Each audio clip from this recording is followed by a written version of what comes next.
Alors, quel commentaire aussi, et c'est l'actualité de ce matin, la Commission nationale des comptes de campagne vient de rejeter les comptes de campagne de Nicolas Sarkozy, comptes de campagne de l'élection présidentielle 2012.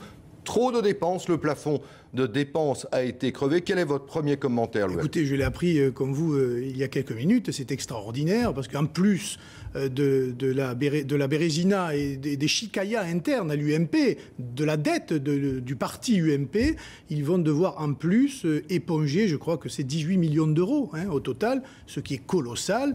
Et je pense qu'aujourd'hui, l'UMP est un parti en faillite idéologique, on le savait déjà, mais peut-être demain en faillite financière. Mais ça pose un petit problème pour l'élection présidentielle. Vous aviez déjà demandé effectivement des parrainages d'une autre manière. Bien sûr. Aujourd'hui, quoi, vous demandez une remise à plat un petit peu des règles de la présidentielle? Des règles de la présidentielle, du parrainage, du rôle et des règles financières de cette élection présidentielle. Je rappelle quand même que le Conseil constitutionnel avait validé les comptes de M. Chirac et de M. Balladur alors qu'il aurait dû les rejeter à l'époque. On le sait aujourd'hui. Aujourd'hui, ça voulait dire refaire l'élection. Le Conseil n'a pas pris le risque. Oui, d'accord, mais le droit, c'est le droit. Si vraiment il y avait eu faute ou fraude, eh bien, il aurait dû prononcer le fait que M. Chirac était inéligible et refaire une élection.